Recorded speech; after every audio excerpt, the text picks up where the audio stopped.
Malo mo lelei kainga ki he hoatani, pia ku kori ke whakatapu atu ki a hoe ki ka ma hamatapure ku mo mea mai ki he polokalama. Tufunga Fonua alo au, aia o ku whakahoko atu i he monite, hoata monite kotoape. Pia mo Palofesa to ke tā Siosiua Lafitani. I ahoni ku ma fia ke tai tali rei ki modolu ki he polokalama e ahoni. Pia Ikai ke ngata ai ko fia ke tai tali rei Palofesa Siosiua Lafitani. Maloi tau mau e ahoni. Maloi tau mau e ahoni e Tonga pakau ko ngā whawhetai pe he tau ausia pe mo e whainga maari e koni. Ko whamalumalo o tai pe i he talamalo e whanua pe mo e lotu mo e ako. Iyo, maaloa pito e siwa ko o tui ko e whainga maari e whukeni ke hoko ate ta polokalama Tufunga Fonua. Pea ki mua ke ta hoko atu ki ai o ko kori whamore atu ki he kainga kotoa pe. O ku mo mui i mai ai polokalama ko ini ko hinga ko e palaparema fa teknikare ni hoko ki e ma polokalama ke whai vitio ko ia ma polokalama i he wike ku osi. O ku ke whai pe ngā welahi ki ai ke recover ai whai vitio ko ini pea ke pausi atu ke whai halau konga ma mo whanongo mi ai. Pea o ku te hoko ia ko e whamanatu mai ke te Falealea i ai. Mea ngā ue ke te ua ma tolu hono hiki ko ngā ka te ai ha palaparema pehe ka hau. O ku mau pe ha vitio ki ai. Pea koe ka ihe ahoni. Nā talawe foki he wike ko osi e Palofesa Lafitani. Ki he FAKAPAATI versus e TAAUTAHA.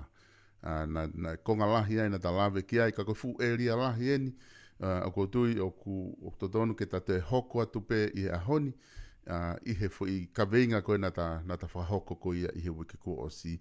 Ke ki lawe mai mua hoko atu i he whakapāti, pe koe whakatautaha, koe tuunga ia o ku wanga maheni ki ai, ho tau Falealea, ke ki lawe mai he ta whaaki koe ia. Iyo, koe kaveinga lahi au pito eni, kou tala noa pe ki Tonga i he tu sisitemi mo e tua pulelulu he FM 1.1. I he wiki kotoa pe, o ku alu whakataha ai polokalama ko ni mo polokalama ko ia he ko ku tala noa lo ua i he mawhai pure mo tau tuunga fakapolitikale. Koe whainga system whakona omi koe ni ke tau whakatautaha aki. O koe e peho no whainga ui fakapolitikale ui whakalao koe first first post. Something like that. Koe ke manatu lelei ka koe anga ia hono ui hono whakawahei koe whaunga fili hangatonu. Taha ki he taha. Koe fast post. Ka te utu e projecte ko e kuoloa ta sio ke u fakateknikale ko ia ka ke ko poini maho inga ko fili he taha ai taha ki he se taha me e fili he kau fai fili ya ke hereva e whakapaati ia ko fu pulonga ko ni ko pulonga lahi whakauria he ku tuku koe ho e ki no pere ka te hanga pe hulu atu o ku nau tu nau toruia i he founga hanga tonu taha ki he taha. Pea aere wa koe tau toko taha fitu o kei ke tamunofo mo tau tolu ai pe ki seo ke he whaimea ke atonga. O punere ke he rewa ai ongo fo i waa i Falealea. O koe ka tau tolu o tau whakapaati tau tolu. Aia koe whaimea o halaia na he o ku whakapaati mo hou ki no pere. Ikai, o koe ke nau whakapaati ko tā noa ki he fili, ki he ke o i sisitemi fili. O ku nau, ko toko tolu, o ku nau taha ki he taha. Mau e sea e hiwa. O koe sea hiwa ko ia, koe hū taha me he taha ake ka no pere. Aia ka pau te tauhanga e tau tolu o to o whare ka no pere, o hange koe Koe tau pehe, koe House of Lords, mo House of Commons, koe a Pilitania. Koi. So ka pati te tauhanga to, ai hau ki nau pere. Koe whai tānoa ke hei. Ka koe hange ko kulawe ki mua, o kai fo ke tau hanga o to'o, ka aku tau hanga e tupo uluaki o whakataha. Pa koe foi system i maaria au pito. So, koe House of Lords, whiria e he tui. Mo hono kauwhare, mene komiti. Koi. I he advice ai komiti mo paremia. So ka tau sio. Pe koe foi systemi ko ia o ku apa per lower house. Cameral legislature hono. Koi. Au hao koe ka tau tonu. Koe foi systemi Westminster ko ia. O kune hanga ia hulu hulu ai whaunga o constitutional monarchy and parliamentary democracy o hange ko tau tolu, Kanata, Aositelelia, Nuusila. Kau hanga po to o demokarati we site ko ia e Tonga. Koi. He oku kehe nau tolu pe oku tau kehe ai. Oku tau wofika toa mo mui ki Pilitania i he tawhaaki ko e pe koe tawhaaki ko. Koi. E tala noa keherewa ai u whanua ue site oku Republika. Koe mea ia na keke lawa ia o whawhai kehe ia he tā noa demokarate a Tonga ia ke mahino mo ne whakawhihonaki mo e fo i whaunga a tau tolu. Tala whoki ia o ku whakatiki tatu. Ai, koe tau sio koe ki whaunga whaka-constitutional monarchy i he fuo o ku tau tatau pe mo Pilitania, mo Kanata, mo Aositelelia, mo Nuusila. Toki kehe i he uho, i he contents.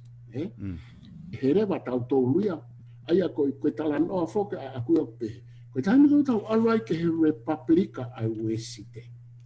Te tau tānoa pe he u whanua ue site mahino o ku māwai ai Republika, ka aku Ikai ke nau te whai tatau he mea lahi mo constitutional monarchy and parliamentary democracy hange ko tau tolu. Hange ko tau alu, so ko tau whakatata, tau alu pe ki Amerika, ke he alpito, tau pehea ki si amane, flani se. Ko ufonua unau anai Republika pe oku nau Republika. Ko tau to alu ke ai Tonga koe ki he ufonua ta ai we site, oia ue. Koe toe tala noa ke. Ka poti tau au tau ke Amerika Tonga. Koe u Republika koe. Koe corruption whakamana wahe i hingoa o e demokarati. Pea koe umea ia koe ke tau fiema'u ke tau alu ke whainga Republika ai ufonua ta e we site. Pe koe ufonua o ku nau konga whakawe site konga ta e whakawe site hange ko South America. Koe tau alu koe ke he demokarati a India. Oia we, ke tau lawa e tau tō. Ai u demokarati koe.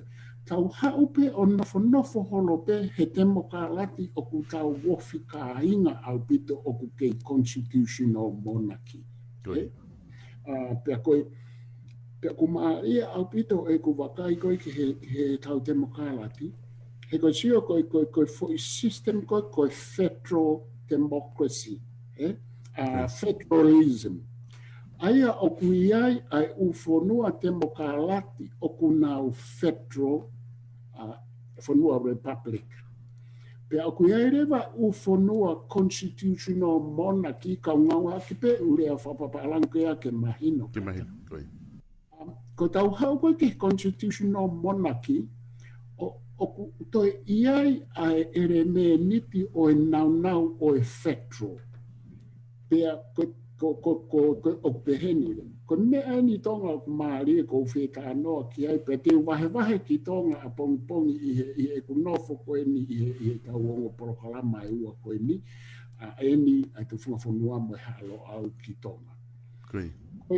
Ko Nuusila, nae kulawe ki mua, nae whakotu una e ua, nae upper house pe lower. Pana keke mateu teu e fonua, sai. Kone taimi ko tu upehea ai, uhinga ia o makatu unga ia I he tembo ka lakti federalism, eh? O Ikai ko federalism ko toa pe o ku republic, eh? Akau ai ke mahi. Ko federalism ko toa pe o ku malawa ke republic pe malawa ke constitutional monarchy, eh? Sai, ko hae kehe ai constitutional monarchy o ku tae federal mo constitutional monarchy o ku federal mo federal o ku republic, eh? So ko kehe kau lawe atso. Pilitania o ku angai o pehen hana whare.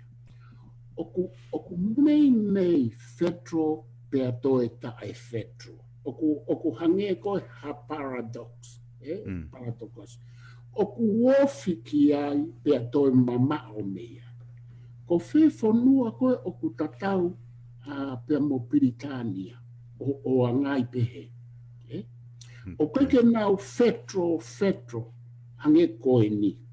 Koe ni, for state ia, pa moe territory e ua, state e ono, territory e ua, ka naki a valu. Koe hae federal, koe konga ko ia, pia nau pure anga kehe, o kehe ia mei fo I pure anga federal lahi. Mahin. Ko Pilitania o ku Ikai ke pehe, o ku Ikai ke wahe pehe. Tau hau ki he temoka ki inland. Nongo o ku iai na iai ai lani mo Skotlani mo mea na nau pure anga ke ka na Ikai ke whakalele federal he koe hau koe ki inlani o ku House of Lords here. Sai. Koe House of Lords ia o ku mei federal.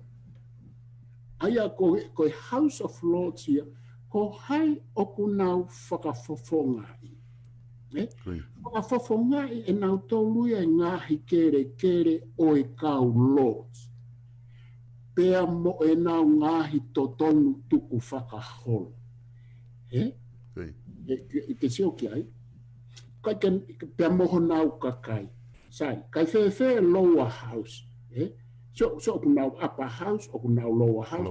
Upper house ieni, oku lower house, ka oku federal, ka oku ke federal Pilitania. Oku upper house a Kanata pe nau lower house. Oku tae upper house a Nuusila, oku tau tae upper house mo tau to. Ka ko Nuusila na nau upper mo nau lower. E pe kai ki nau lava ia e nau topa nau tamatei e nau apa ka nau lope. Oku Ikai ai ke nau federal fo I whare peta. Ko Pilitania ko tau tolu o ku tau wofi taha ki a I Tonga. Ka koe kehe ai e nau tolu e nau whare I o lunga mo e nau whare I lau. Ko tau tolu o ku tau soko whai mea ia ku maari e pe o ku te kai ke tala noa ia e he kau whau politikare a Tonga mo e kau whato tolo iha whaahinga mea pehe histori. Ko I ku toki tala noa tuenki ai ko mea ia mea te au mo hea loa. Ko tau tolu pia ko uwha matala ko tope me u stati ko tope na e whai ki he tau konistu tone mo pia mo u mea fakapolitikale o au ke riri o au ke ahoni Tonga o ku awa pia mamaha I he wakai a aku mo loa. Sai, ko tau tolu o ku tau konga whakafetro e tau konga whakapilitania ka oku Ikai ke tau apa mo lower house o ku tau whare peta. Ko hanga hulu mea lagai sai. Ko hai o ku ne whiri e tau kau no pere ki he whare o ku tau whare taha. Ko hai o ku ne whiri House of Lords a Pilitania. Sai. ko Ikai ke fili e tu I e tau kau whafofonga ki he whare. Ai ho weki nope. Ise ke maari e. Hanga e tupo uluaki, kai ke mui ki Pilitania. Kai ke mui ki Pilitania. Tuku pe e ia ki he hou e ki no pere, ke nau fili. Ka ko hai o ku whafofonga I he hou e ki no pere. Ta tautof pe Tonga mo hai whihui o ku whafofonga I he kau lords koe a Pilitania. Ko nau tari anima. Ta tau konga ki Pilitania ka aku tau toe angai whakawhetro. E koe tau angai whakawhetro koe House of Lords a Pilitania o kune mei whafofongai whakawhetro e ia ai tuu ai whonua. Koe tau hoi ki no pere o kune mei whafofongai whakawhetro e ia ai tuu ai whonua. Sai, ko hai o whafofonga e tau kau hoi ki no pere koe whehu ia o kuwhai ai e tālanga talu e ka mata e kau teke whakatemokalati. Koia. Sai, ko tāri eni ki ai te tari tatau mo Pilitania he kuna tatau. Whafofonga I he hou ki no pere a honau ngaahi kere. Ia moe kakai o ku Iai. Nau foi kere. Kai tatau pea o toi whafofonga I he kakai. So what? Koe me aia o ku whai I Pilitania. Koe me aia o ku whai I Amerika. Koe me aia o ku whai he upper house. Koe kau no pere koe upper house ia. Ikai ke ai hano whare makehe e tupo uluaki he nane a fioi e more paanga tau ai pe ai ki whare koe na whakataha ai haa moe ka aia. O hai o ku whafofonga I e he upper house he senato a Kanata. Koe whafofonga ia ai ngaahi wāhenga provincial pe koe ngaahi state o I tuu a Kanata. Ko hai whafofonga I e he senato a Kanata. Ka koe kakai tatau pe Tonga. O ku Ikai ke nau te ona tolo ku maha nau kakai kehe he senato a Amerika. Whakafofongai e nau tolo ai u state e nima noa ka koe kakai tatau. Sai fefe ai house, ai parlamenti, ai Falealea Amerika. Whakafofongai e nau tolo ai TAAUTAHA o e kakai. Tatau pe mo Tonga. Whafofongai kau whafofonga I kakai a hai. Whafofonga he kau whafofonga I kakai ai TAAUTAHA o I kakai. Kai kia hakere ia kau whafofonga I kakai ke nau whafofonga I. Haurewa kau no pere o whafofonga I fo I mea koia. Ai kere mo e toi kakai o e tofia o I kau no pere. Whewhere wai kakai he tofia o I tui, pia mo e tofia kau mata pure, ma o tofia, pia mo e tofia e pure nga. Whafofonga ia e hai. Koe uringa ia na ai e kau whafofonga e kakai, ke nau whafofonga e kakai ko ia. Kai whafofonga I he hoi ki no pere e hiwa a hai. Ai kakai tatau pe mehe ngaahi tofia. Pia koe o laia. O mawhahi ai fwoi uru, kai toto a tae whonua. Tatau peia, moe ola, I House of Lords, ai mawhahi ai fwoi uru, kai mau e whare o House of Lords. Ko hanga hulu pehe, he koe fwoi whakapongi koe o sāresi ulu aki, I he senturi taha fitu, whapongi e Olivia Colomwell. Ia pe mo kau Republican ko nau whainga ke ua toi mo ui e pure anga whakatui. Nau hangarewa e Cromwell o tu use foi ulo sāresi uloaki. Pe hatu rewa. Cromwell o tui a koe. Oua te tui he ton motu mo foi ulo. ai e republika, ai rewa Lord Protectorate, koi hange pe ia Palestini, ma te rewa pure anga whatu, hamena hoko, taupe whonu, taupe, moto e u, moto e u, moto e u. Ao maloloa Cromwell ke i taki pe ke republika, ka e whai pēringi toto, he oku tangi e toto o e Pilitania, kai ke ne kātaki i ke republika e whonua. Ai ka kai whaluku fua, tuku ke he kau riukawa. Sai maloloa Cromwell.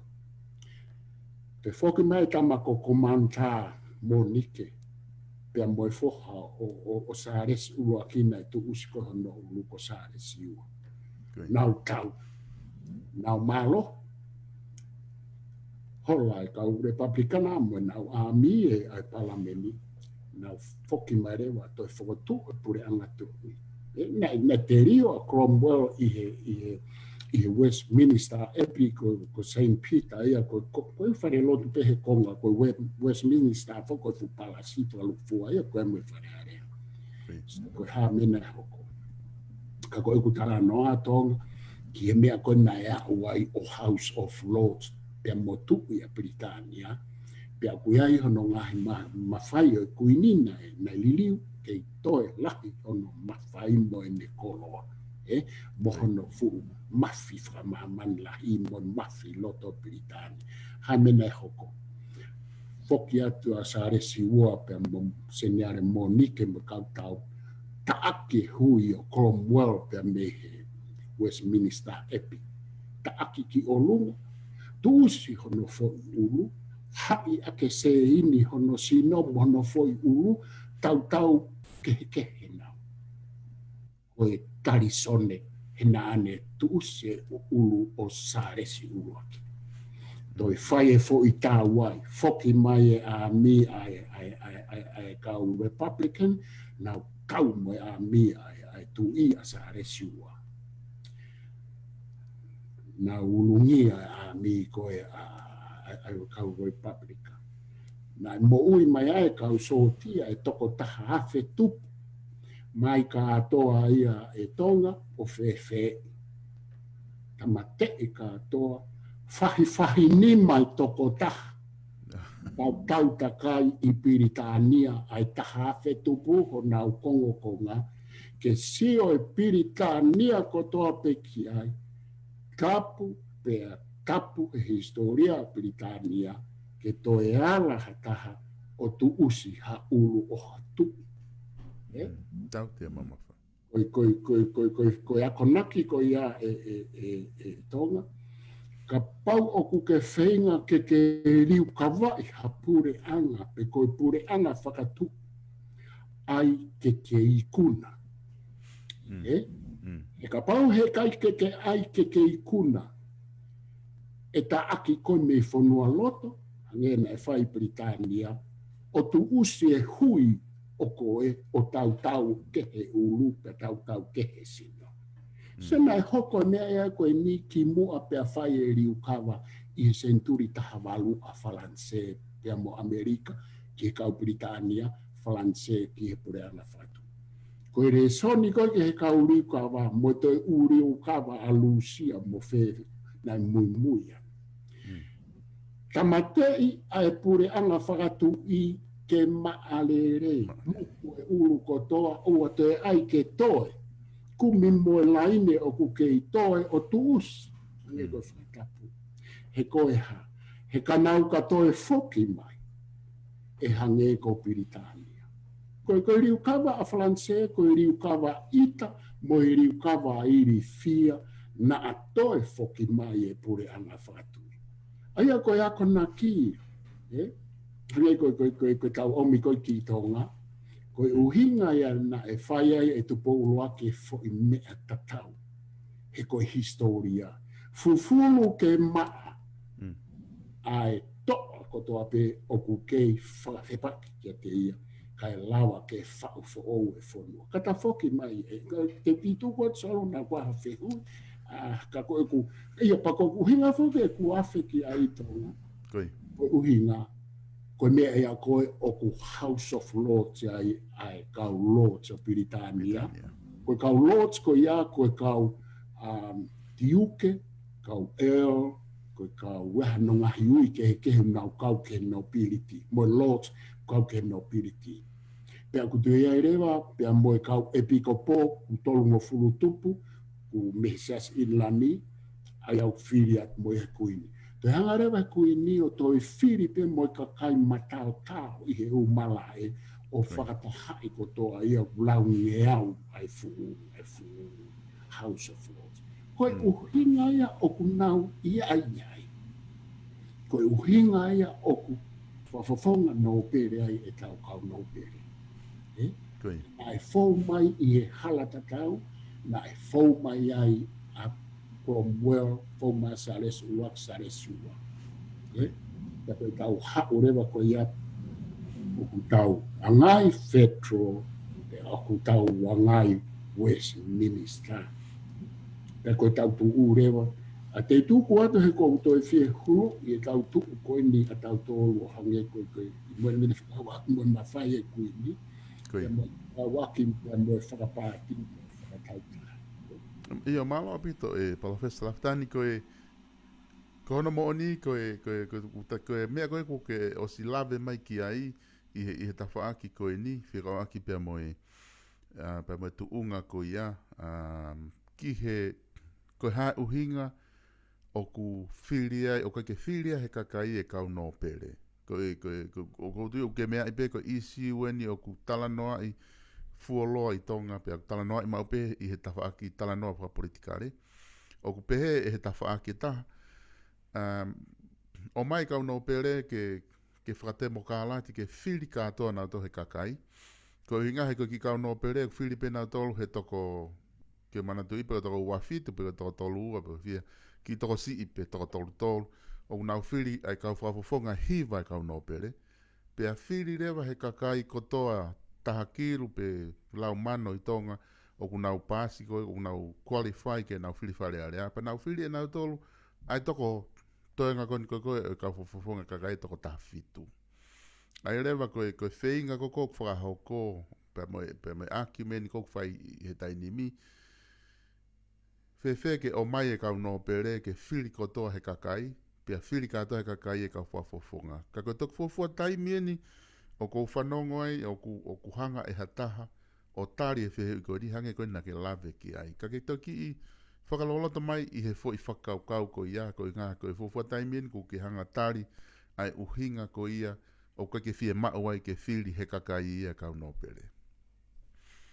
Io koe, hange te ko Pilitania, pea kui kai ko haku talai hanga mai. O ku te ke eke whai hatala noa whakaiki ke mea koe ni o tau ataina. Ko uhinga pe koe ai e tau fiema'u ke to o kau no pere pe ko hono tuku. O kai ke poupou au ke he tuku e kau no pere. O kai ke poupou au ke he to o kau no pere. O kou whamatala e au ai uhinga o ku nau iai pea ka pau e to o nau tou koe tala noa ke hei. Aia koe makatuunga koe e nau iai ka toi tānaki ato mui ho whewi. Koe uhinga he koe fo i whaunga i tua moloto, molalo, moolunga o ku makatuunga ai a e nau mea pe koe nau iai i e sea koia. Aia koe kutari, very straightforward, simple, tari mo oni, koe uhinga ai. Hange pe ia koe uhinga o kui he ai kau loja. Ka tafoki ki Pilitania. Ko e tau hanu ki he whiri e he toko tolu, kai whewhe ai whiri e he toko taha ai House of Lords. Whawhihona ki ange ia. Ai whanua koene o ku maarunga ange e nau parliamentary democracy pea ku nau lava whai toko e nau corruption a nau tolu. Ka tau tangi noa ia i he tau whaiwhaitaki ka osi ai wā whehonga fulu o ku tau toi corruption yang mo whai hala. Ke loi tonga ka pauna e lava o sa yang te upehe tau alu he fo I hala koia. Ko mea ko oku asmai, ko lahi ange koe hu ai kakai mo nau tangi ke nau pehe mo nau pehe, ko lahi ange ia nau fai hala. Pure anga corruption whakauriuria tau tau na Oslavia ki ai warfare I South America. Kau tau whokima, Koi. Sai, koe uhi ngā ia, sai. Ko tau tau whiri he toko koe whiri he toko taha. Tau alo me ai ki he upper house a Kanata. Whiria he toko taha. Whiri pe he wana seniare, ko hae wana seniare a Kanata, ko e whafofonga ia o e tahine kuini. Tau wakai whakalele ki he constitutional monarchy o koutou. Tuko aia ke tatau mo Amerika. O kui ke hawhanua e lawa tatau mo Amerika ko republic. Na e motu mo whanai fo I ulu e whiha ka nau lawa o republic Tonga. Pau ke tau tala no maa ke historia sai. Koe uhinga ia o kupehea ia Amerika. Pa koe whahinga te mokalati a Amerika ia republika. O koe ke fiema'u e Aositelelia nia ke mau alu ki ai kau ngaahi pat lalahi hen mo kau whaulao, mo kau wako hen tala atu. O ku Ikai ke mau fie mui he whainga republika ko ia he ku whiunga pe mo Amerika. Koe upper house a Amerika e senato o ku whiri e hai. Whiri ia e he nau Falealea. Ko Kanata o ku whiri e hai. Koe ke whiri ia he nau up lower house. Ai senato katoa toko te au maa lima. Whiri pe ia e he ko wana seniare. Wharei ai ko miti mo e pare miake. E tau si o kia. Ka aku nau tembo kalati, koe wheheu I. O ku tembo kalati a Kanata. Whaawa hake ai tohi konistutone a Kanata, constitutional monarchy and parliamentary democracy. Os. Whaawa hake tohi konistutone a Aositelelia, constitutional monarchy and parliamentary democracy. Na tonu ke ui pehe I tau tolu e tupo uaki he ku tau fiti ini tau tolu ia I he fuo, I he form ki he mea koia. Sa, ko tau tolu, ko Australian, ko hai o me whiri e mau senato, whiria e he lower house. Ta tau e nia mo Amerika, na ka inga federal na ua, kai ke ta tau e nia mo Kanata. Tatawa Kanata ia mo Pilitania. Ko Kanata, ko anga koe tuu u constitutional monarchy Tonga ko whenga ke mahino. He tautanoa. Ko Falealea koe ki he constitutional monarchy na mui ki he Westminster. O ku konga whiha e pure anga. Ko tari koe ki ai o ku konga tolu. Pe koe whakatahai ai konga tolu I he tawhaketa. Koe hae konga tolu koia, koe kuini pe koe tui, moe pare mia, moe Falealea. Koe parliamentary democracy, o ku uhinga ia I he constitutional monarchy, koe tui, koe pare mia, pea moe parliament. Katau alu ki Kanata. Ko Kanata, koe kere katoa o Kanata, tau sio ke he tau monu ia o whamai. Pea ku whaiteri hape kakaia ke nau teke, ke nau toi mau atu e haa, mo mau e haa, kwa ku parapare mau ke tau whi kakai, ko tala noa, ko Kanata, pe sete hiwa taha o e kere o ku mau katoa e he kuini, e kalauni. Kere katoa ia Queen Elizabeth. Pe seti pe hiwa poini ono mahal o ku mau whaka private, o ku own whatautaha. Pako ku sio ke ai, tika ke sio au ke whakaikiki, ko mea pia kou mahino mai, mahalo koe kere ia koe o ku mau he kakai tupu ai Fonua. Neongo koe kere katoa nauto. Sai, tau hau ke Aositelelia ni kehe ia. Tau foki ki Kanata. Hau koe ke kere ki he nike o kumalawa ke te ma'u e kere he. Ka i he ao whangatuku o kupure i ka atoa he pure a ngāia ai kere.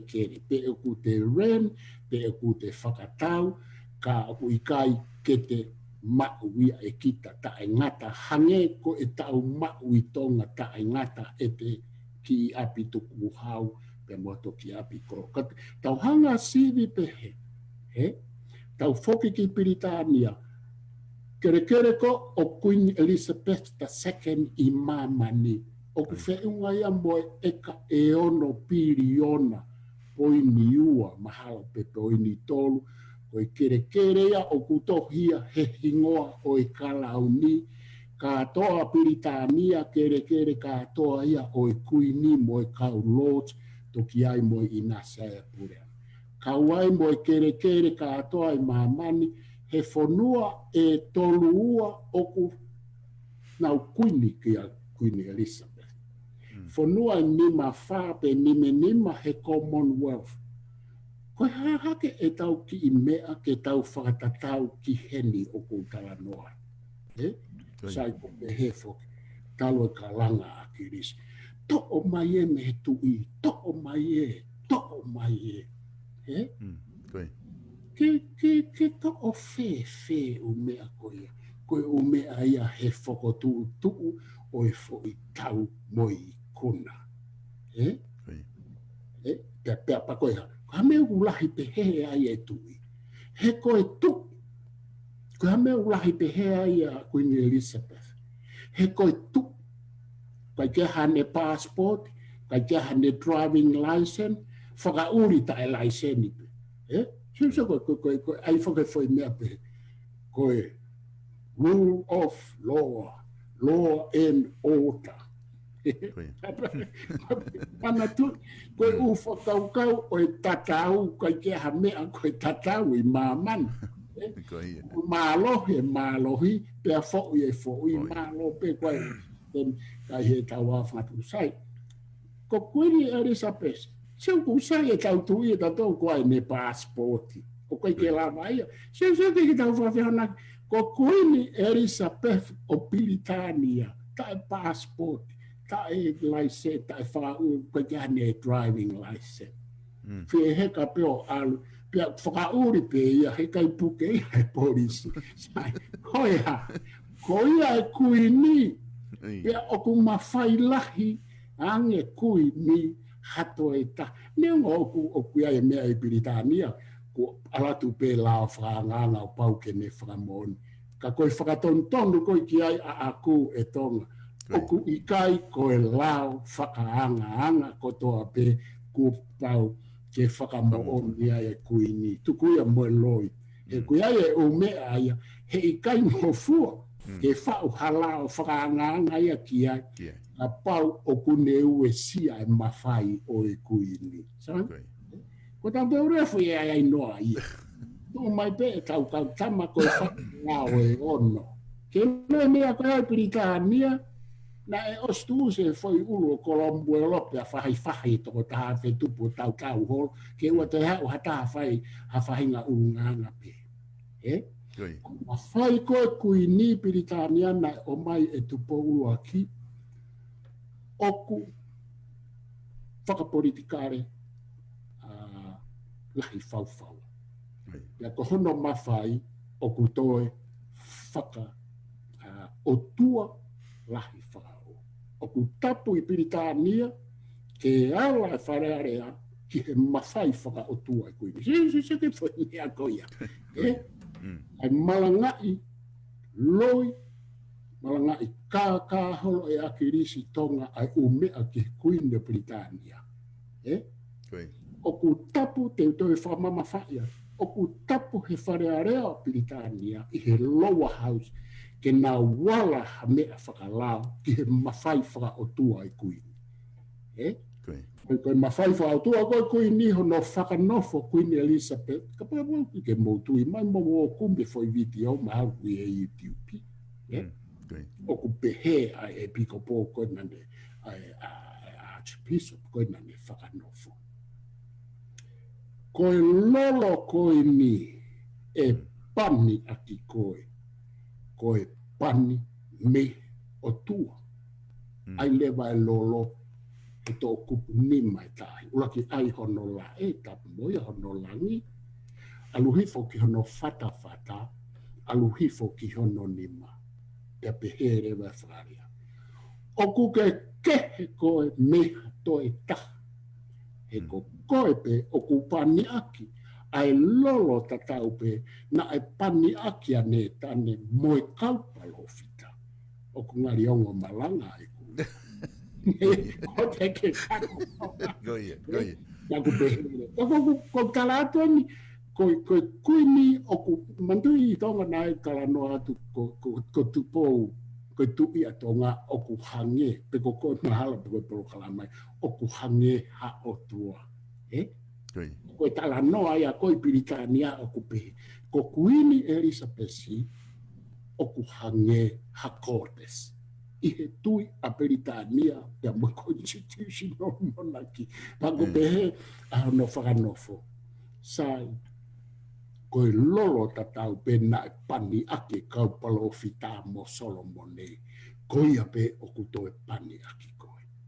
Pea ko koe ia oku ke makehe ai koe. Meha toe tapu. Tapu au pito. Lefanki mea konu whai Tonga. Ihe ahoni. Ihe kai ke ngā ue mai a teni seniare ne fia nau whakalongolongo ke whai ho nau whatongia. Tapu au pito ke a ue tala noa I Pilitania ihe ahoni ki he whahenga tala noa tali sone oku whai I Tonga. No. O whai e whanki fakaanga ia koe tūri holo whai kāi holo nau tō ai e whanki komeni ki he atu I. Tapu ke ala ki he mawhai whaka o tua kui ni e Falealea. Ka whewhea Tonga. Alu noa ia, tala noa ia, ki he ngahi mawhai whaka o tua topu tapu, ka ui koe topu tapu, oi tu I. Mo kumi a Pilitania he ahoni mo utau mai koe ni pe ku whai hawhahinga tala noa pe he ai whai Tonga ke tu I. Tapu au pito ia. Kako tau tōu. Fiema'u ia e au moe haalo au moe Nuusila au. Ke whakanofo e tau nofo, ke tau tala noa I he mooni moe mama. Peka pau ku ngata heho tau iwi, pake ai. O ai ngata ho iwi he pake hako tala moai, te ke pore e fo I ulu o tuponu. O tui. Tapu au pito. Ko peha. Ko fo I ulu tapu moe tui. O koe ke ulawa, kakahane na ke rea ai. O ai he mitia. E Tonga, ka pau ka hame e Pilitania o sipuke toko taha ko ia avatari sone, mahalo tau. A whewhea Tonga. Ai noa ia. Koe hae uhinga. He na ai noa ia e akirisi e Fonua. Pane hanga taki hala e Fonua. Nani akahi a Palofesa futa helu ki tua. Whai whikau toke tae amana ki havea. Pea mo pisope pa tere Siofina. Koe ha hono ola o e mea koia. Koe alu hala ai Fonua o au ki au. Pea koe whatongia ia oku mo halo au. Koe tala noa atu. Koe tānaki koe nā ke whai. Oku Ikai. E talo nia e Tonga me hiwanga furo tupua e kulea, kamata e kulea he te mokalati. Ai e ku kolomu, au me ua noa e ku foi tala noa he tuku au a te mokalati me kalis. Koe ko haku toki lea. Kana e te kai ke alu au o whakahiki. Na u lea e taimi tō ngahi taimi lahi ku whengai ke whamatala. Pea koe pui tu aia o okuia mei a te nisi. Ha, pa kou ustala noa ki he whepaki me te mokalati mo mumeni koe nā mo a te nisi. Leo o mumuia tai kau a te nisi au koe ke ukau au ai. Ha, kau tu upe I he tuunga o kou kei tuua. Te mo Palofesa I nok fotua kau. Koe pe ma ukeke. Kau hau au ke he wafe no ko au ki Tonga mo family ko fufua alu ia i he kasea. Ko alu sio pe te ulava o foki ki Tonga ngā ue ko tau mua ke hau pau foki kana e whaka ilonga fe hui hono uhinga ko e ku he kasea. Ma o te wafe o noi, wafe mao no Tonga i siulai. Ko whia wahawa he penga i ka anoa pe ai pene au. Whakatu ko siulai e ni. Whaka eke tae motu au he TV tō ngā pia mo kalafu moala na lere me polokalama TV. Ko i whiwhiri ke whai haaku. Kamatai e ku whamatara ki ha ume. Pia eke ai kalafu ka te au. Kamai koe hae ku sio ki he ke tuunga fakapolitikale pau talange e a Tufunga Fonua. Ta koe mafoki mai pe koe ia mo family tutu a lotoko. Ko toi whoke ate he wafe mawalua whai whatotoro, toi whaka eke pe au, kala noa pe me mea tatau. A e nia koutok whaka iki koe ni he polokalama, koe ni mo e polokalama ki Tonga. O ska mata mai hike u polokalama, ko lawe pe kia, ko toi whoke ate he hongo fulu, he maloloa Palofesa tutahaluna, maulawa ate ni he tau koristutuku, toi whaka eke pe au e kalafi kou. Kala noa mea tatau, kai te kaipeke whakaiki ka mea. Pe au hiki atu ki Tonga he taha ua, ko kala noa pe kai te eki ke whakaiki ka mea. Pelere mo polokalama whakawike, loa au koe taha noa he anga whafonua mo histori. Ka mai rewa he kakaie ni i, ko au ia, ko e anga whafonua pe mo historia. Sai, whai mai ane e kurea, ko nea umai. Ko sio koe e Tonga ki he whahinga whakatuta maki koa ke ai whonua. He Ikai ke uto e longo au hamea. Ka mahe whahinga Nuusila tohi ha umea ke plus ke publish fakaako. O ka Ikai. Koe haa lo au pe mo e tala lo au oku Ikai tohi hamea. Kike tohu na me kike tohu ya o me a koe ko lau e o tohu o whai ki Tonga ke politiki e kia me ai ai he o me a lahi ko ia te tui ki ai e Tonga ko o me a koe ko tala noa tu mo tala noa he tu site mo to po luki Tonga o ku Ikai ke tohi ha me e ko hono tohi to yo me kau palangi ko whakapuripuri ia ko me ai a koe ai mātu a mo haa e kulahe ai umea na tohe ka misnare mo tohe he mātua. Ko mea upe ki tau ilo ki, ki nau ilo ka parang, lohi aki he kau Tonga. Pea aue umea ni ho papirisi ku hange ku mo o niko e loi pea ai mātua. Pako te alat ki kaya ki he uha, o ku nau fufu. Matui ko haa ai, kike ilo ka parangi, ko haa ai, ko ke nau tukuange na tolu e nau umea te fitoki tu. Kike haa ai e te ne tukuange ma. Nau tuang mena tole loi me fui tā noa pe ke whai mo tohi ate hataha mā waha no toke tā. Pea ku pehe e tau polokalama koe. Koe tala noa pe, koe tala ea loa. Ka koe ku whoki mai koe koho whehui. Whaofa ai ia koe ke. Whire ka no pere, toa ka no pere mo e ha. Ka koe tari koe a aku mo historia. Koe whaungai. Ko pau ke liu e whao ngā koe uhinga ia e kutala noa. Koe tari ki ai koe riu kawa. Pena e o stari pehe a tense ni area a mini a skefu i e kui tō ngā. Maha koe o se mea tau e tolu. Na e whehu i he ai koe fo i lao e ono. Pea whehu i atu ki ai i he whetu e se afi. He nai whai e kutohi ko o lomo e whetu newspaper koe ia. Pako mate e o blere pehe he social media fasosare. Na e whehui kia amini asi kefu, kia tenseniare. Sai, wherewa ma whai e tu i o ku whai kia e wheinga lao e ono. Peko e tari ako, tari e u whehui, kai alatu pe whehui. Pehe marewa amini, o ko maua e whetu e se afkoia. O ko mau ia he tau. Pa kou whakaamu ke ongo atu ia ke he tonga ko toa pe, mo patoa ko toa pe. I murini mo tonga, pa kou oslea a ke he wikuos. Pe te uto e lea atu te koe kurea koe ki moa tonga na e whaeke ke he pe teki ko he tupo wono koe ai Falealea.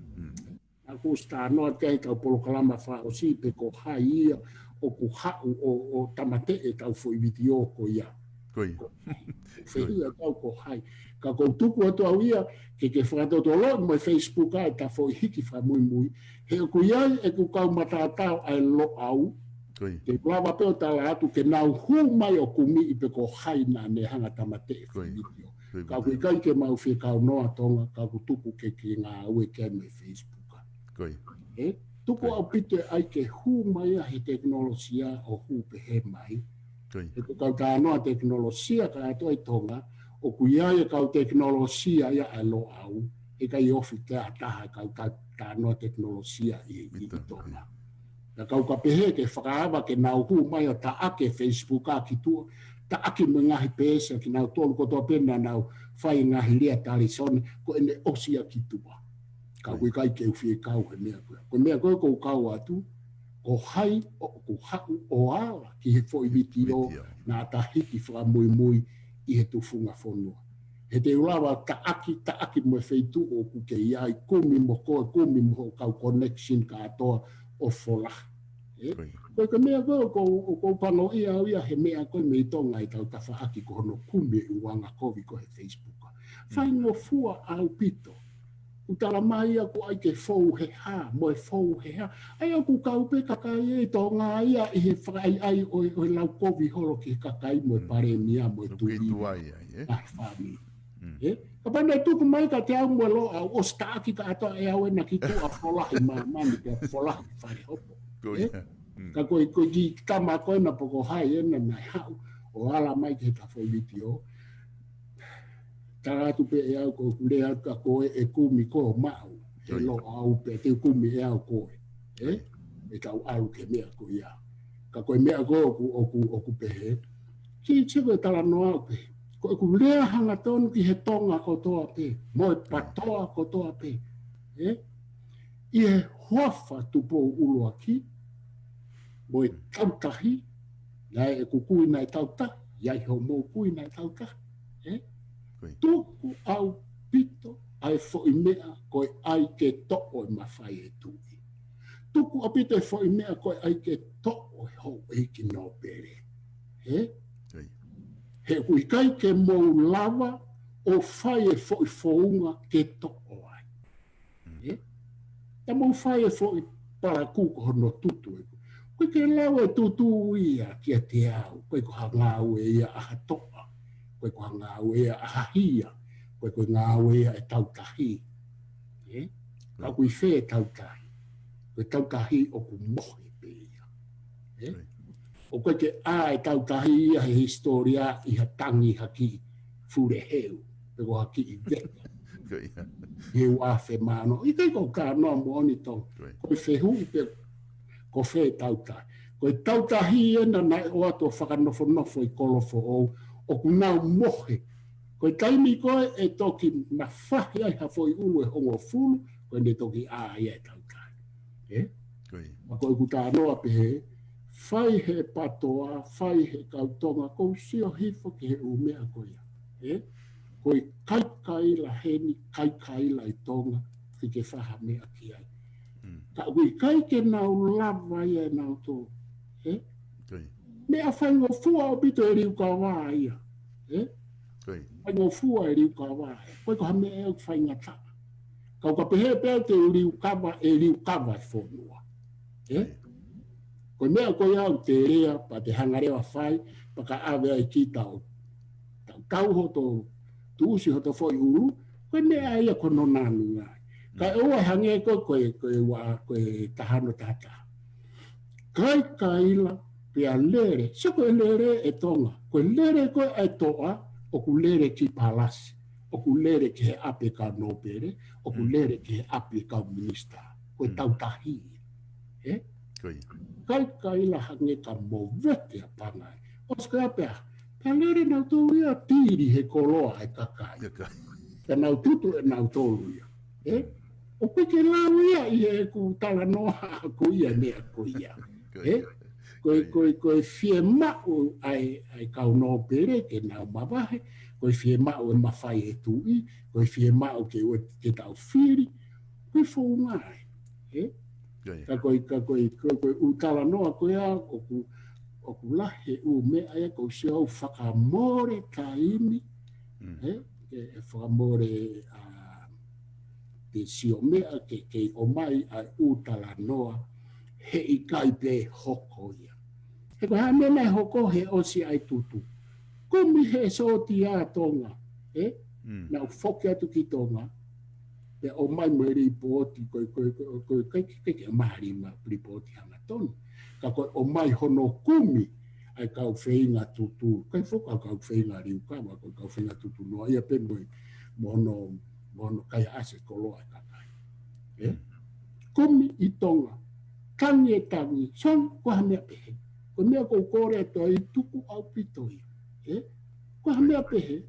Ke tangi mo kore whamore morena ma whana pe ia ko mea na rea pehe ai. Kumi he so tia fufuru ka toa Tonga maa li lei koe konga ia e tautahi e so tia. Kana kai ke ngā oe ake e tupo nima koe ne ofa ke no kakai. Toki whai e mea koe sai. Puke kau taki koe nai pehena pou ke he tutu. Hola.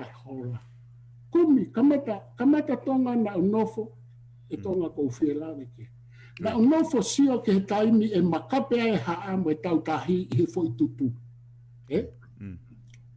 Lere kakai, tāma e te nisi henka te au talamai kou i he ofisi kato ai universita torikau, tama whai whatoto toke tāmu, whai ako ai. Tāma i ka te au tamate nisi ko ni kei sio ki Tonga kua tutu a Tonga, sai au pito. Kou kape atu ki he tama koe ni. Au hangarewa tāpuni i atu ai me apa upe hatu ki ai. Ata mai kou. Ka mea aia ke tau pore aia e tau hanga tutu ki tau tolu. Koe tutu nuku alofa, koe tutu e tau tolu aki tau. Koe kakaiu, ata mai kou via ke te au. Sai. Osi koe ia. Kou nofo rewa au, kou tānoa, atu eni kou tō tānoa. Kou nofo rewa siofe taimi e makape ai tautahi. Kou nofo rewa siofe taimi e makape ai uhaa. Kai whai e fwoi tau whakaloto whanua. He ko mea ena tau mea au. Nei osi o mai e uwhaka ilonga ka te au i Tonga. Te tau ngā unu ki ai ka koe wawe o atu e sootia pia moe a mi muri o whakataha moe tau. Osi ngā unu tau tōru ia ki he Civil War. O ku pehe whoke he kau tutu ia ko e nau hange ka kau patoa koe. O nau pehe nau tōru ia ko e nau whai e umea pia nau mālohi. Pe ke te aha. Pai e liu kuna e whai. Pe asmai whoke whangafu mea. Te ta lere e rewa e whaifirimi ko i au maui. Asmai rewa tohi mai rewa kuo revolution ka Tonga. Ko au ia na mahi ai hono tutu tau tōru. Eki toka ngau poko hai o mo ni. Ma mahi pe au i he tau ware. Tau anga tutu tau tōru. Whika ua. Ko e ku nofo si ofi ki he ngaua ai whaunga, moe makape a tautahi, pia moe makape ai ngaahi haa, ka tautau whaloto whanua. Pau ke tautau whaloto whanua, ko tala hanga tonu ke patoa ko toa te mou mea mai. Kua pau ke tau ringi toto, tau whaloto whanua, ka pau fiema'u ke liriu e hou e ki moe tu. Oa e pehe koko, mani ko toko lahe patoa te nao malo Ikai. Koe fu mea tatau pēni nai hoko koe i kuonga o ulu kālala whangpō ki atu pō ulu aki. Koe pehe foku, pehe mai he tamaka tea. Siua, pai ke te lama ko whaha mea. He kuke heka sea. Koe kalanga oa. Koe mea ko ia o kutoku i vete. Ka kua pau ke hoko e fo i mea ko ia. Ka koe mea ko he nai osi koe mea pia nau toi. O ku Ikai ke ia hatoa riukawa e toi. koe to'u mai ke whakahoko e riukawa. Ani kou tala tūtonga, ka pau te taki ha riukawa, te mate ai ke lava riukawa.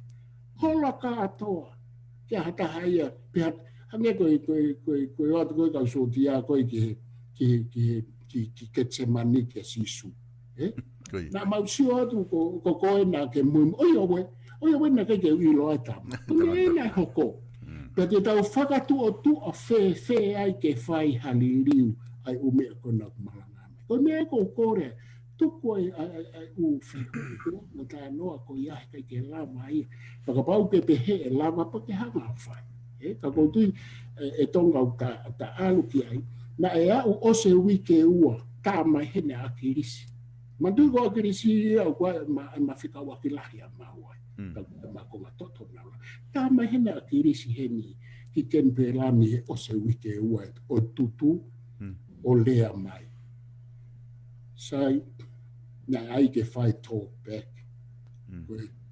Whiwhine pe hen koa na lotonga whaarere a reti o a kenpe lami he a koe. Ko whiwhine koe nei tala noa mo a kirisi ko lavinia na uwhahu. Tumi tau he au. Me kau na uwhahu mari mai ke tumi tau. Sa, lea mai a kirisi ke whamatala mai ke mea nai hoko. Pe au, karanga reo ka lavinia. E kai whai ha talk back, o au pe te utara noa mo a kirisi. Oku hiki e fo i tālanga. Tālanga whewheka a mo a kirisi he reti o heni. He ose wike ua e tutu. O whamapa ki ai, o pekia a kirisi. Ka teu kei lea ake hingoa e toko taha koe ni, mo ene ngahi ngā ue nai whai. Ka tau pe ia mo ha te mawahi atu. Ata ai kaka i ke nau lea mai ka kita. He ku te hau ki e papiriki. Ko ho hau ke papiriki, ka te manatu e au ki ho mate, mo senturi hoko, e lea pe kaka i ka koe. E tā mai a kirisi o whamatala mai e uhinga tutu, o siku i apa au hua le. O ku matalanga pe he hou e taha. Kai whanongo a mau kolo e kin. Pe nau mea ki ai. Matalanga hanga tonu ki hono tutu no ko alofa. Toki a taimi te umau mai whai te piko ia, he nai hiki. Ke omai, he nai iku e matalanga, o whakanounou, talange ki ai, i e uho o e ku tālanga aku. Ko e tupu e mea kotoa, mea te koe. Tau e kamata, mo whakatupu e mea kotoa, ke whai ai e tutu. Koe ku tāri. O koe ko aku toki talanoa tena aku, koe pehe ko talanoa ko pe kia sino a kirisi. Pea pehe ke whehu i mai e hataha mo patoa, koe hae uhinga o kou toki lea e au. O si lea pe au ka a kirisi, koe tuo whiha e matālanga, i e ku whakatokanga ki ai, ai mau tene whai, ki he whanua. Ko wakai ke tatai mi, e tonga. Koia. Malo pito e Palofesa koe ki ke chape e ngahi poini koe ni na e whai lave ki ai. Ke wheheu maho inga koia koe hono whenga i ke fili he kakai e kau no pere, pia koe tali ko ke o se hanga tuku mai. O kai ke maho inga i ke fili he kakai, koe ngā koe kau no pere, kuna whafafunga e kere kotoa pe i Tonga. Moe kakai kotoa pe o kuna unofo i he kere koe ia. Pea koe no hinga ia o ku... E tonga kau ki hua, koe to'o ka ko hai tene whakafofonga e kere i he whare. Whare, koe. Koe konga whakawhetro, mo konga Westminster, mo konga tuku whakaholo, kau tāna ke... Koe. Mo konga tuku whakaholo o Tonga. O Tonga. Sai, to'o e kau no pere.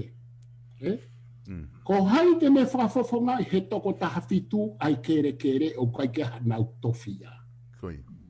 O pauriwa ke liriwe sisitemi. Sisitemi. Liriwe ai lentenua system o pehe ai ngā ue a mamani pe ko pehe ai ngā ue a whanua. Ai ko toi tāna ki atui. Koi.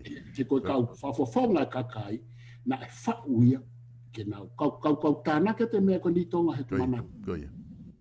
Koe tu koe whaunga motua, na e whakatene tene a ke tui Tonga, koe tui o langi, tui langi.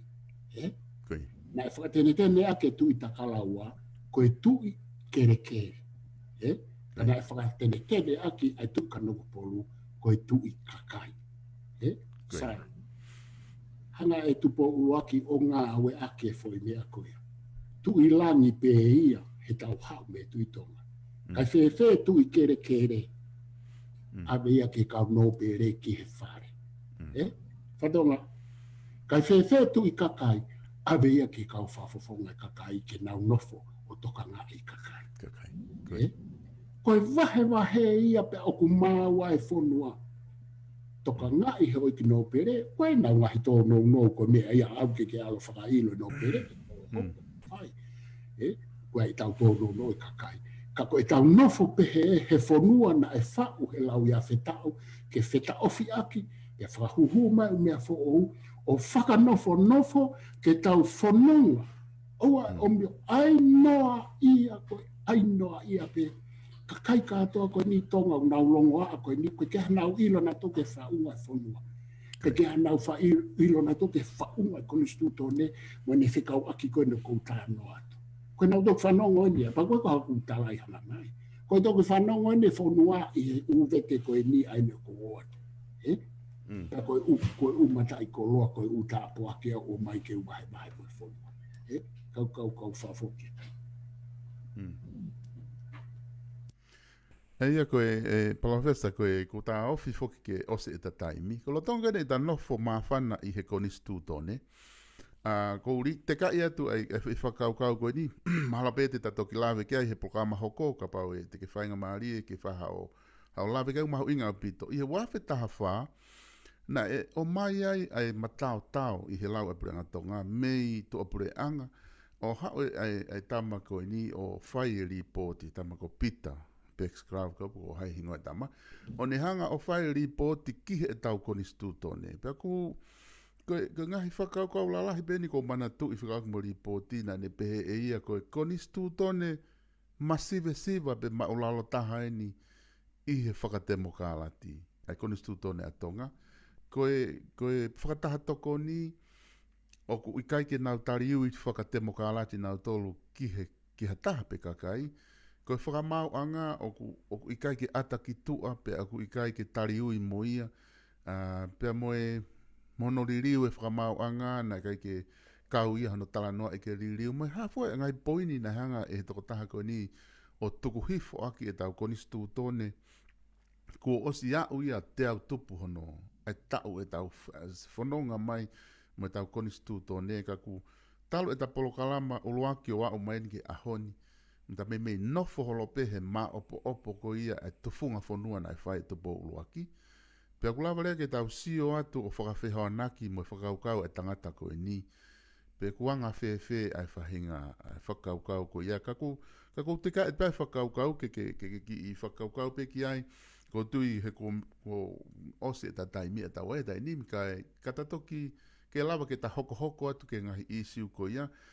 Ko isiu fo ke taha e kei whai holo ai e hoha ai kakai he tainimi ko nau tala mai ko e whenga lahi ke ta ofi e corruption ai hou e ki ko no hinga e whenga ke kakai pia pehe rewa he ni ihia ko ne tu ana ia ko he tainimi o ku ngalo foki ia he toko lahi ko e pure anga ko no whakalere he hou e ki ko o senituri ko tau toki whakalere peni me moafe hongo fulu he kai whainga taa e tau hanga fakahoa e ngopure anga koe ni. Ka ke ki lawe ki ai pa ka te ai pe ha mea whakaosi ke ki i lawe mai ki ai ko teka ai pia ke whakaukau ripoti ko nistuto ne maa te tatoki hoko ki ai he prokalama hoko. Ka ke ki i whakaosi mai pe ha whahinga whakama opo te ke whai ki he tala noa ko ke whai ahoni. Ka tatoki whiunga e ta taimi, ka tatoki hoko atu i he wike ka hau. Ia, koe ripoti koe e tangata matakao koe na. Koe. O mau o Siosiua e lo au.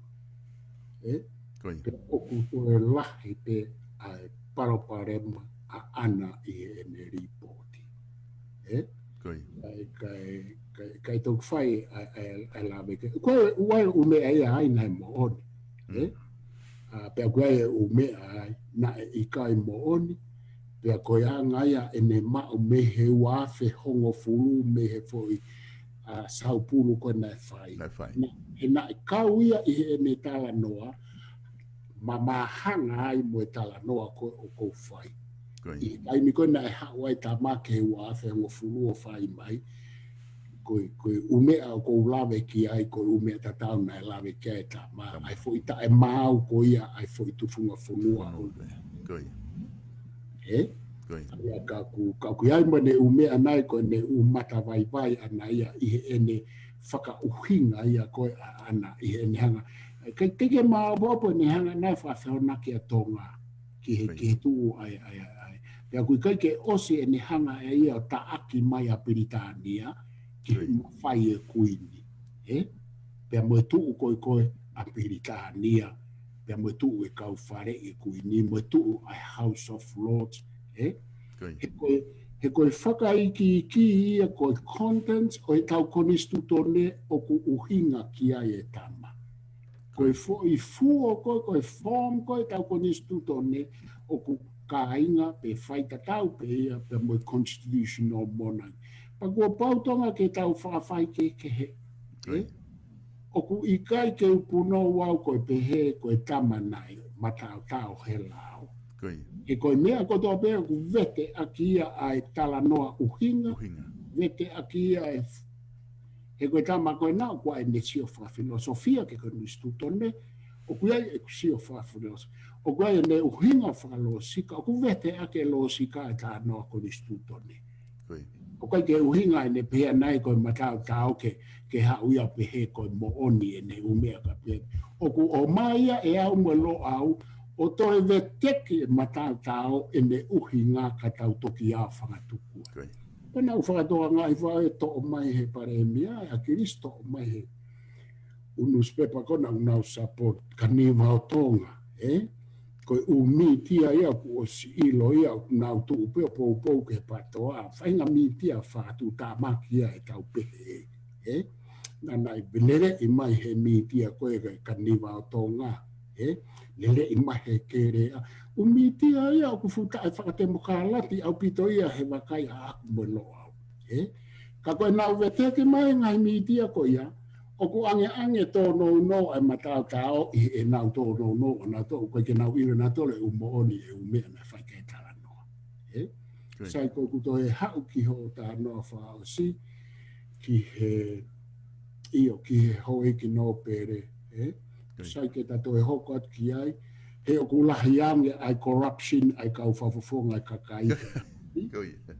E ku fua a aku pia kou o silave atu ki he umea. Pia ku ke iai pe mai tono no ai ka no pere ia ai, o a ke foi pure anga koe ni.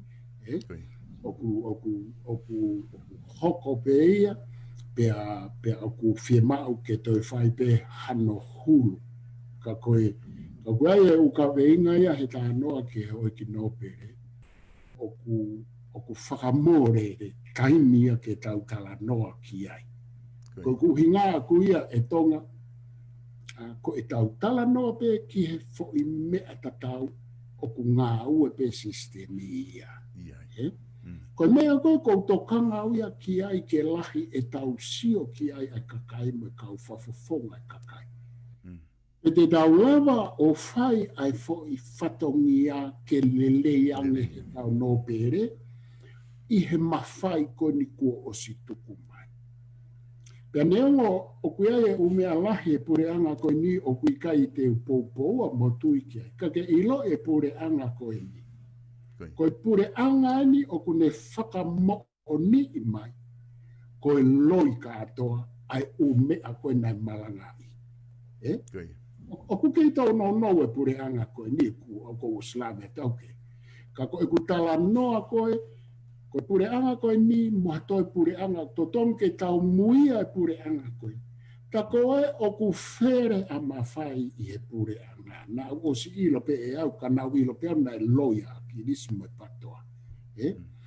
Fere a mawhai i he kabineti, fere a mawhai he pare mia, mawhai lahi taha ia he whanua koe pare mia. Pea ku iai mone ngāhi tūtū uni ana ia o ku whai te riha pe ai mawhai e pare mia ai he taime ni ihi Tonga pe e mui tonu ki he recuration ai pureanga. Koe tau pehea tua, ka meu pehea e pare mia. He oku ia i pe mawhai a ko ia ke taimi me whai ia ne mea pe tau launga mo tau haa mo ia. Koe mawhai koe he pare mia toki ala te pare mia koe nio tala mai koe fu mawhai o ku pe sete ono noa kai wha noa i tui. Pe kuna me nima noa. Eko o ko tā noe ni ka ona polo toko tā tuene toa, Tuene toa. Pea kuiai ene uti sisino kua. Tuku ke hea te pure anga ea tui whakanoa. Sai koe pure anga e ka no pere. O si pe e tau te mokalati, mahalo, siwe whainga mea koia.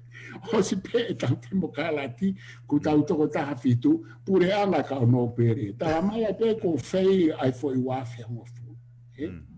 Ka tau hoko mai. Taha wha, ko i Tonga.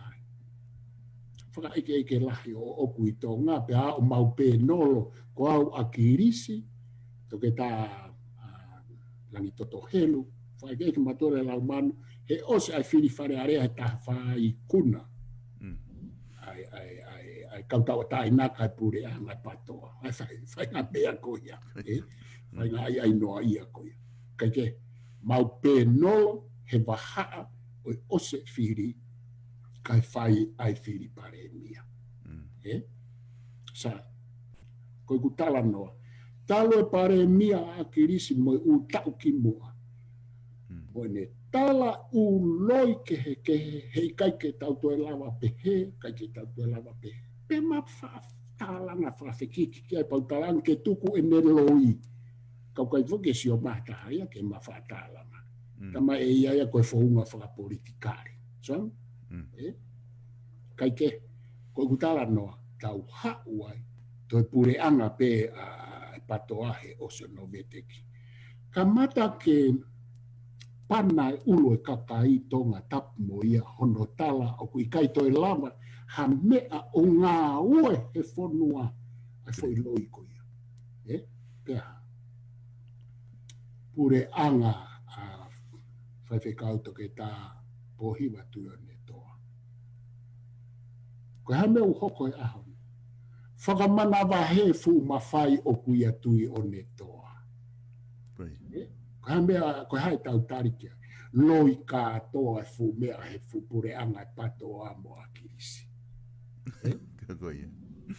E tau sio ka tui o ne toa ko to e ui ki he tui. Haurewa tui o ne toa. O alu ki he tui. Mea kia e pare mia tu o taha he mahina. O whewhorofolai mo i tui. Ko e pare mia whakakonistu to ne ia. He ko Pilitania o ku whewholofolai e tahine kuini mo e pare mia he wike kotoa. Sio ke mea koia. Sio ke mea koia. Ane wheha tau ofi ki ai. Tuku ange ripote ai mea koe nau sai pe ia. Tau sio ke he u whaita tau. Apo i nani mau pe kuini i he wike kotoa pe moi pare mia. Pena e taimi kone whakanofo ai a Queen Elizabeth Iwa. O ku pare mia a Winston Cecil. Ai fo i taika i tau hono ua. Pena e mono ia. E fola ki pe he kuini i he aho ko ia. Ene mono ia. En hoko mai. O kuini i he taika na ne hanga master mai ne tau hono ua. O Winston Cecil. E Tonga nana whakataha i he wiki kotoa pe. Pea koe fo ai kuini i he ene awhio ke sea kuini. Na e monu ia. E na e hanga e he taika o e tau hono ua o whare i lere i e kuini. Pea mone tatake kuini ke ene matu o tua. Hawa Anthony Eden. Koe tokon pare mia e ka Winston Cecil. Puke a Winston Cecil. tenge tange ai pare mia pa kai ke tala ia ke kui ni kana fufu he kapneti. However, Anthony Eden, ala Anthony Eden o tala ke kui ni Queen Elizabeth whakanofo a Winston Churchill, e okupuke kai ke tala mai ka te koe. Ui he kui ni a Winston Churchill pe moe minister ata. Hangadonua. Siko anga ni ko constitutional monarchy mo parliamentary democracy oku tala noa I hala. Oku tala noa fe fola I ma. Pea kuai e o mea oku whakatonu tonu he kui. Ui he kuni to he kui nia se siu pe moe ngalo ia e hingoa ai tamaitaha. I tala I fo I mea koe ni. O tafulo I nao. Ia eke hanga tonu ka Winston Churchill oku ke malawa ke palemia pe te whakanofo koe. Ko te mokalati e ni koe constitutional monarchy kai tupu ai tala noa loi. Ulaki aloa Anthony Eden e tokon paremia, ne paremia hoko Anthony Eden I paps. Ulaki alua ke whenga e kui ni ke whanofo e Winston Churchill. Tala mai anga e hata hape kukai ke te aha mawhai e kui ni. Ui o tafulu I pe talangere wa he kui ni ki a Winston Churchill. Ko hoku whatongia whakaotua na e pani au ki ai. Ke whakatontonu koe mo e palameni. Neongo koki mo tolu mo whakauli whanua. Kai oua na ke toi lohia ki I mai au. He kui kai ko hao lohia ki I mai au koe kui ni. Ka ko hao lohia ki e whanua ho o puke pea whaka puriki ke ua te ilo kia. He kuke hanga mau a ho a fuakawa. E ka pore mia ko os whanofo e kui ni Pilitania te uto tāno kia taimike. Ko ia au ke nofo a Winston Churchill. Na eke kui ni kia. Ko taimike ke nofo tange Winston Churchill. Toi ki tuku mai. Tange kui ni alo whakaukau. Alo pa Winston Churchill o whakaukau ki ai ko motua. Na ia upara parema o kamata ke asi. O ku Ikai ke taki hataha o ku puke I he paremia o e te mokalati. Ko uhinga ia na e whakawhisia Winston Churchill. He na e osi mahaki pia light stroke. Pia osi ko ia pia toi tala noa ki ai e kui. Ka whewhe tauto. Mea koe nā tautalaange koe ki whatawhehi tui pere ha ke tapu mo ia ke nofo ia me pare mia he ku pū luhi. Se tauto. Tenge tange pe tau pare mia o au ke pe kia he se a tae whakatemo kāla. Koe mea kou fiema'u. Ka kou ku whoki mai e Tonga ke ta whaosia. Ka mea te whakalanglangi e ai pare mia o e ahoni. Neango e kuta e tui ki he pāti e kakai mo e u mea ni. Ko ku whakalanglangi I he mea e ua ke manatu I he historia. Ko e fua pare mia entalo e tau te mokalati. O ku hau o ngā we I whamato ato ai mawhai pure pe koe mawhai ha. O ku I he pare mia. Koe whika ua, koe paremia eni me whakahawhe whonua me he COVID I taha hiwa. Ka hamea te umanatui ake paremia koe ni, te umanatui ake whoiua koe apa ko wamanaki pe e kei hawa ata Tonga I he COVID taha hiwa. Ai whawheta e mau whangamari e Tonga, ka taki pe, e taki I ova atu, ka kou whamalo atu ho kei ka taki mai, I tala noa, mo tātalanga ko whai, ko ofa ka te koe pa ko ofa atu ki e kakai ko tō pēku mō mea mai. Malo pito e Palofesa, ko ilo pēku o osi e tataimi, ka koe uhinga foki koe te o atu wha osi ki whakaukau koe ni, ke ta toki hoko atua i he wike ka hau, ha o lawe nge mua ki he whakaukau mau inga koe ni kulawa ke wakai ki ai lo Tonga e ta tala noa koe ni ki he paremia malolo. Ta tau whita he taimu ku ta lawe i ai e tangata e ki paremia malolo, ta moia o kune si malolo atu a krisi. Ko kumana tu i hake pe au ke honga tuku atu ke ta toki lawe ke he ta pokama hoko ko ngaku ose ta taimi. Ko te tau mua whoki kuna tu aki na ne pehe koia na ne hanga o whakahaa ki he kakai ai ngahi corruption na e whai he pureanga kana kai ke ilo he kakai. Aia koe te whito i e whakaukau mo aki mene o ku nofo ai tokolahi na nau fia na nau pehe kakai ni i.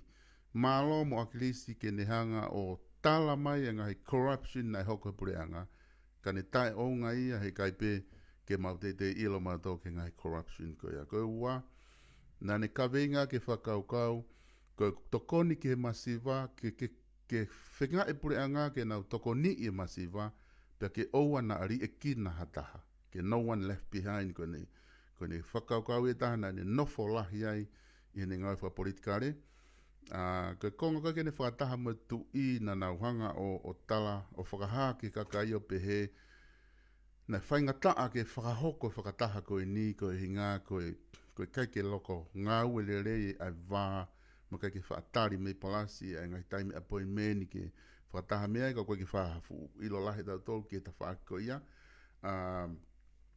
Pea mohono whakatoa ana nau pehe, o ku hape ai le rei koe ngā ue, whakapolitikare nai whakahoko he tangata e ki, me he toko lahi kakai koe ni, kua nau pōpō ki ai, koe ke te aha kulupu whakapolitikare e te toko lahi ange i he pātoa koe ngā koe honga ia kakai he ngā wena e whahe tangata aiki. Ko tui koe counter argument ia o ku whahoka te whaake taha ka ku mahino apito ai whakaiki ki mo tala noa ko ke whai e Palofesa Lafitani ke ta mawai lua aki a ngai whakaukau koe ni ka ta toki hoko atuai i he wike ka hau ke lava ke ta whakawhihoanaki mo whamaala ala halope u kaveinga mo ke toki whakaloloto holope he u kaveinga koe ni o ku lave ke ai kau ai pātoa pa mo kulupu koe ni o nai ta take he tangata eik panemia malolo. Oflaia. Malo opito Palofesa, malo opito ai kai ngā whanongo ku fuoloa e o se tau taimi ku maki over taimi i he ahoni.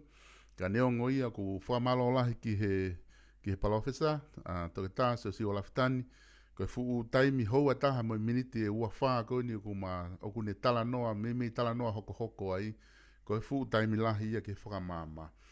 Mo ka takpeku o koe ke uwha loto ke uhanga o tuusi ai whakamatala, koe ngahe koe tau mua e mapolo kalama, koe fakamaama, fakaako, ke wakai i mohulu i aki ai ta whaaki fakapolitikale, pea o koe ngahi whainga maari e koe ni kutau maa umo e Palofesa ko whaamu ke tukuange taimi lahi koto a peki ai ke ni whakahoko ai whakamatala, pe toki whakahuhua pe a ngai whakaukau ko ia, ki he tau ngai polokalama ka hoko. Ka neo ngoia, whamalo atu mo mea mai, moto e mea mai pe i he moni te wike ka hau, ki he Tufunga Fonua, aha alo au, pea mo Palofesa, toke tā Siosiua Lafitani, ko au Silvester Tonga, pea mei he Vipon Media, ka mo mea.